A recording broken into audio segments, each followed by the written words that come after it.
Hi friends, welcome to AI Telugu కథలు. అనగనగా ఒక ఊరిలో సీత అనే చిన్న పాపాయి ఉండేది. రోజు ఆకాశం వైపు చూస్తూ స్వర్గలోకం అంటే ఎలా ఉంటుందో చూడాలని ఉంది అని ఆశగా మనసులో ఆలోచించేది. ఒకరోజు ఆమె ఊరి పొలిమేరకు వెళ్ళినప్పుడు అక్కడ కాంతులతో వెలిగే వింత పంజరం, ఆ పంజరం చుట్టూ సీతాకోక చిలుకల వెలుగులతో నిండిపోయింది. ఆ వింత పంజరాన్ని ఆశ్చర్యంగా చూసింది. ఆ పంజరంలో ఉండే బంగారు పక్షి సీతతో మృదువుగా మాట్లాడింది.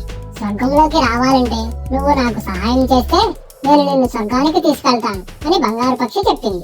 సీత అబ్బురంతో ముందుకడుగు వేసి ఆశ్చర్యంతో అడిగింది, నిజంగా నన్ను స్వర్గంలోకి తీసుకెళ్తావా? నేను స్వర్గం చూడగలనా అని ఆశగా అడిగింది. పక్షి ముచ్చటగా తల ఊపింది. పంజరం తలుపు మెల్లగా తెరిచింది. లోపలికి వెళ్ళిన వెంటనే లోపల వెలిగే వెలుగులోకి సీత నెమ్మదిగా అడుగుపెట్టింది. సీత ఎదుట మబ్బులతో తయారైన దారి కనిపించింది. దాని వెంబడి నడుస్తూ ఆమె ఆశ్చర్యంతో చుట్టూ ఉన్న అందాలను చూస్తూ ముందుకు వెళ్ళింది. సీత అడుగు వేసిన ప్రతి చోట రంగురంగుల పువ్వులు పుష్పించుతూ ప్రతి పువ్వు మధురమైన పాటలు పాడటం ప్రారంభించాయి.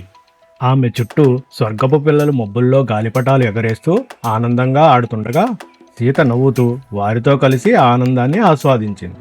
వాళ్ళు ఇక్కడే ఉండిపో అన్నారు. మాయాపక్షి ఒక్కసారిగా మెరుపు కోల్పోయి బలం తగ్గి నీరసంగా మారింది.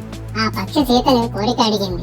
నన్ను మాయా పంజరానికి తిరిగి తీసుకెళ్ళు అని చెప్పింది. ఒక చోట పెద్ద పెద్ద రంగురంగుల వృక్షాలు వాటి దగ్గర రెండు దారులుగా విడిపోయాయి. ఒకటి మాయాపంజరానికి, మరొకటి స్వర్గపాలనకి దారులు. రెండు దారులను చూసిన సీత అయోమయంలో పడింది. ఎందుకంటే ఆమెకి స్వర్గం అంటే చాలా ఇష్టం.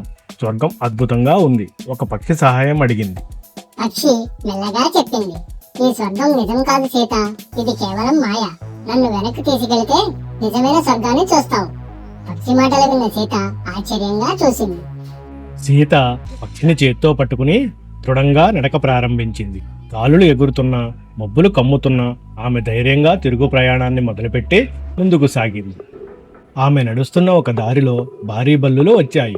ఇక్కడే ఉండి ఆడుకో అంటూ మాయ చూపించిన బల్లులు సీతని ఆపడానికి ప్రయత్నించాయి. తల ఊపుతూ సీత ఒక బల్లికి చెప్పి నడిచింది.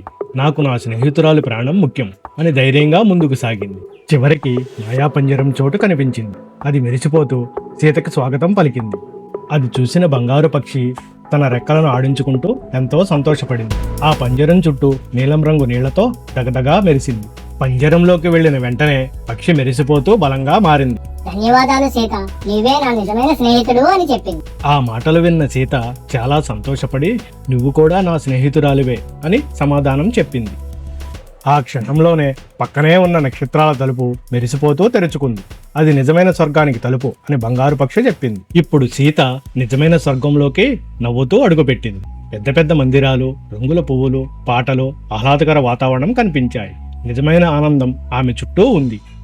స్వర్గలోకం చూసిన సీత తిరిగి భూమికి వచ్చి తన ఊర్లోని పచ్చని పొలాల్లోకి వస్తూ ఒక మెరిసే పక్షి రేఖను చేతిలో పట్టుకుని, నిజమైన స్వర్గం మన మంచి మనసులోనే ఉంటుంది.